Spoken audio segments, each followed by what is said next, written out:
Shalom saudara, di 1 Korintus 13 ayat 13, Paulus mendefinisikan ada 3 inti kekristenan, yaitu iman, pengharapan, dan kasih.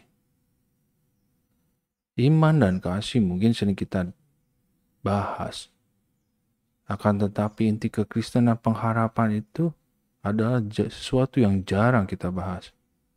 Sebenarnya apakah itu pengharapan? Mengapa pengharapan itu begitu penting menjadi satu inti kekristenan kita? Hal yang pertama, kita melihat pengharapan berasal dari kata. Asal katanya, pengharapan, kata dasarnya adalah harapan. Harapan di Kamus Besar Bahasa Indonesia adalah satu, sesuatu yang dapat diharapkan, atau dua, keinginan supaya menjadi suatu kenyataan. Jadi pengharapan itu adalah keinginan atau harapan yang kuat akan sesuatu, serta proses mengharapkan hal tersebut. Ada satu keinginan atau harapan akan sesuatu tersebut menjadi suatu kenyataan. Kita mendefinisikan pengharapan itu sebagai suatu antisipasi atau penantian yang penuh keyakinan akan penggenapan janji-janji Allah di masa yang akan depan. Kita dilihat di Roma 8 ayat 24. Sebab kita diselamatkan dalam pengharapan, tetapi pengharapan yang dilihat bukan pengharapan lagi. Sebab bagaimana orang masih mengharapkan apa yang dilihatnya. Tetapi jika kita mengharapkan apa yang tidak kita lihat, kita menantikannya dengan tekun. Di sini di Roma 8 ayat 24 ada suatu janji keselamatan yang akan digenapi.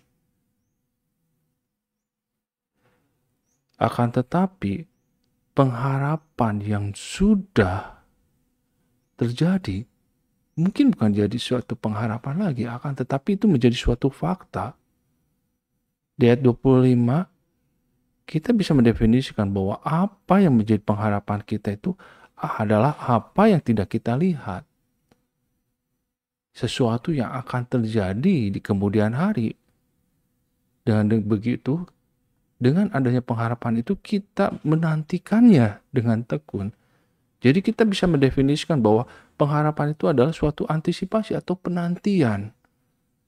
Dengan satu keyakinan bahwa janji-janji Allah di masa yang akan depan akan digenapi.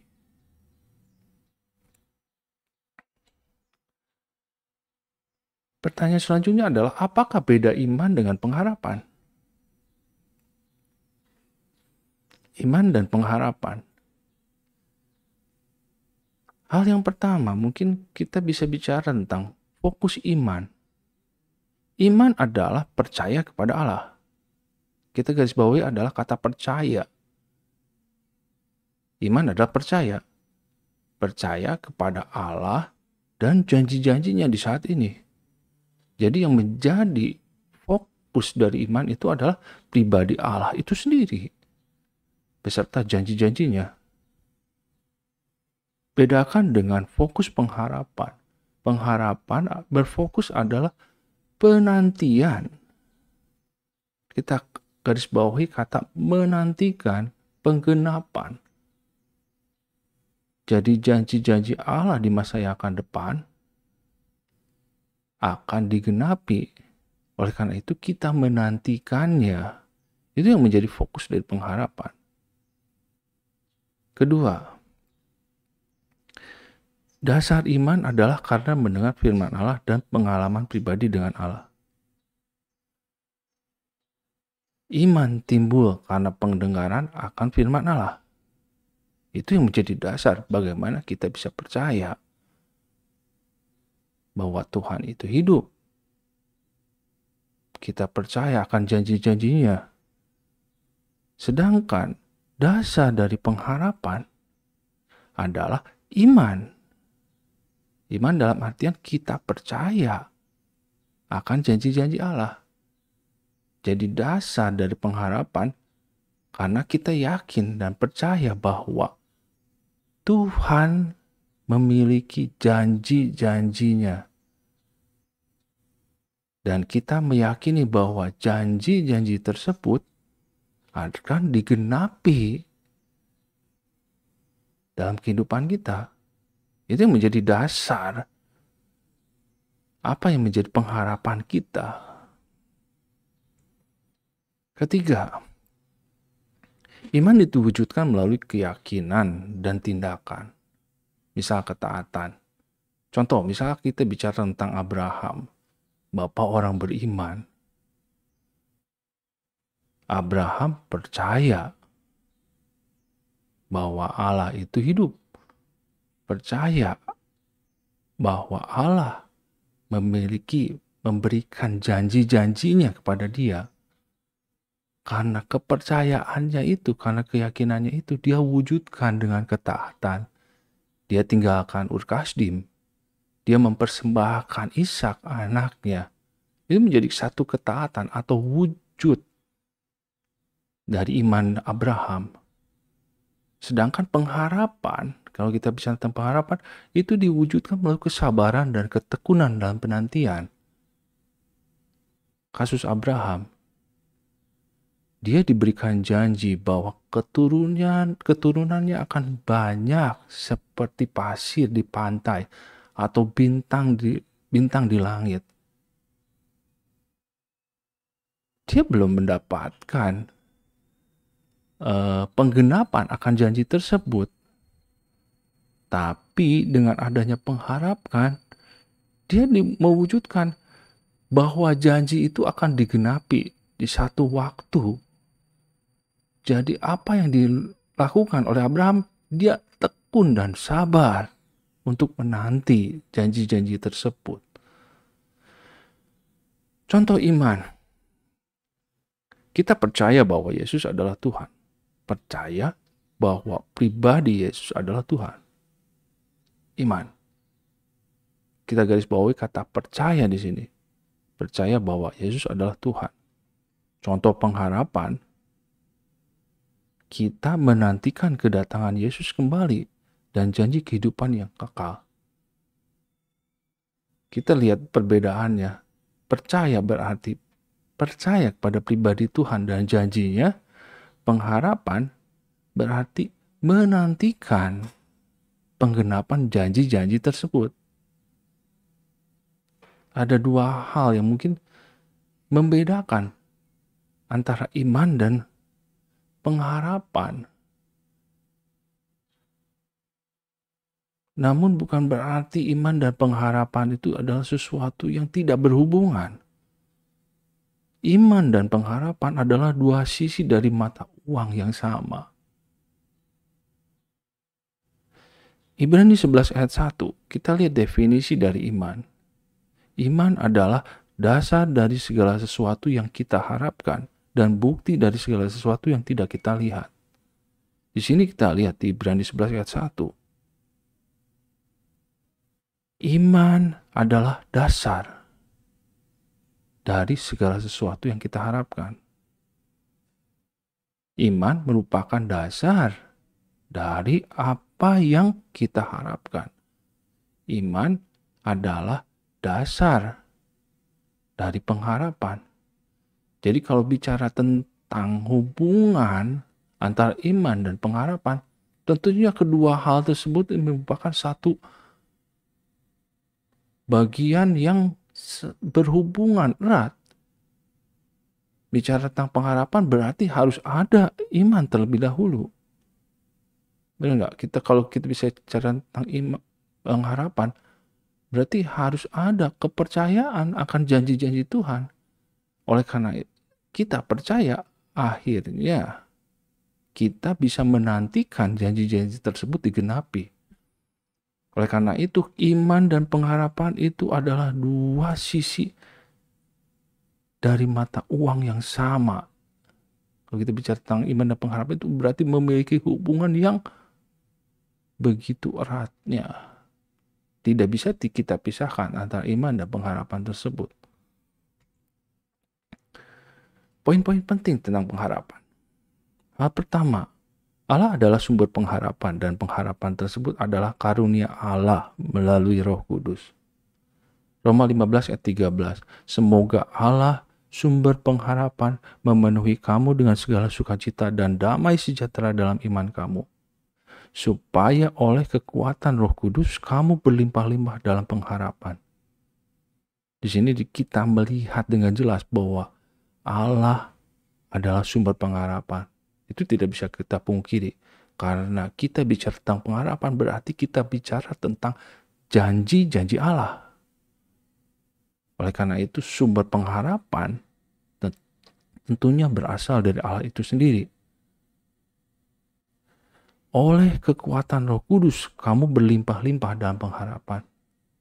Tidak bisa kita pungkiri bahwa pengharapan pun adalah suatu karunia yang Allah berikan buat kita. Allah berikan Roh Kudus sebagai karunia terbesar buat kita, dan Roh Kudus itu punlah yang memampukan kita dalam artian melimpahkan semua pengharapan tersebut dalam hidup kita. Kita bisa meyakini bahwa penggenapan akan janji Allah tersebut akan terjadi dalam hidup kita. Hal yang kedua, pengharapan memberi kita kekuatan untuk menghadapi tantangan kehidupan. Yesaya 40 ayat 31. Tetapi orang-orang yang menanti-nantikan Tuhan mendapat kekuatan baru. Mereka seumpama Raja Wali yang naik terbang dengan kekuatan sayapnya. Mereka berlari dan tidak menjadi lesu, mereka berjalan dan tidak menjadi lelah. Satu janji Allah. Ini firman Allah yang berkata bahwa orang yang menanti-nantikan, orang yang berharap kepada Tuhan, orang-orang yang mempunyai pengharapan akan penggenapan janji-janji Tuhan, dia akan mendapat kekuatan baru. Oleh sebab itu, kalau kita bicara tentang kekuatan, sudah seharusnya kekuatan itu berasal dari Allah itu sendiri. Itu karunia juga yang Tuhan berikan. Karena kita menantikan atau berharap kepada Dia. Kekuatan itu pun yang memampukan kita untuk menghadapi tantangan-tantangan hidup ini. Ketiga, pengharapan mengubah cara hidup saat ini. 1 Yohanes 3 ayat 3. Setiap orang yang menaruh pengharapan itu kepadanya menyucikan diri sama seperti Dia yang adalah suci. Hal yang tidak bisa kita pungkiri, natur Allah adalah suci. Kita menaruh pengharapan pada Dia. Sudah seharusnya kita menyucikan diri sama seperti Dia yang adalah suci. Karena Dia suci, maka kita akan mengalami satu perubahan cara hidup kita. Kita tidak akan terbelenggu dalam penghambaan dosa. Kita akan berusaha untuk selalu menyucikan diri kita.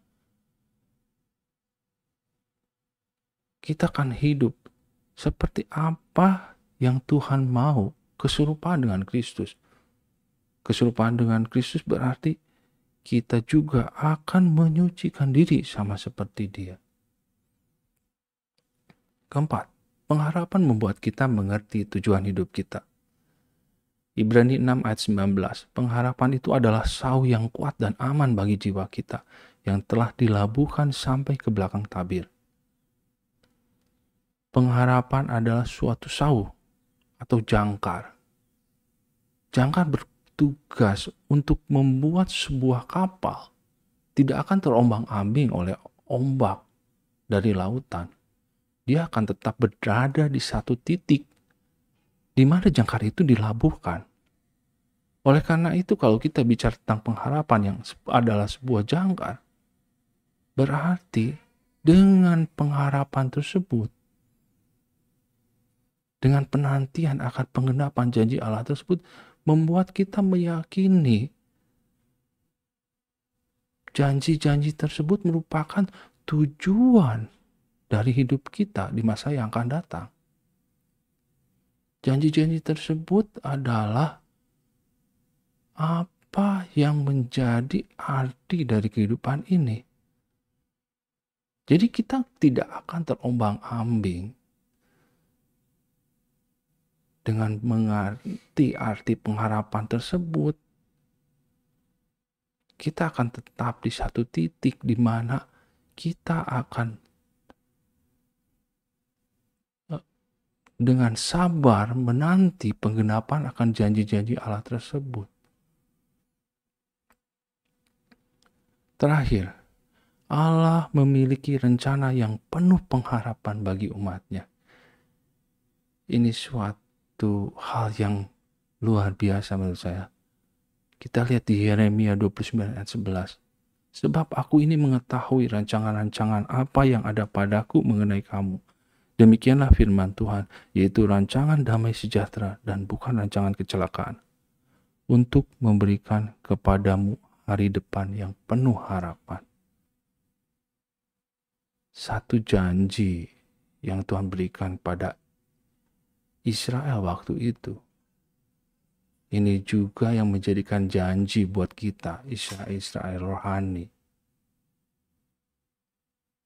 Dia mengetahui atau dia memiliki rancangan buat kita semua. Rancangan damai sejahtera, bukan rancangan kecelakaan.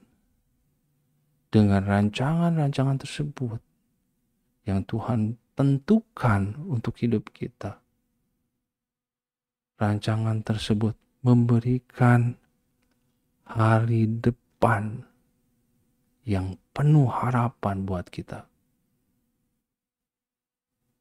Sudah sepantasnya kita bersuka cita bahwa kita sebagai orang-orang pilihan Allah,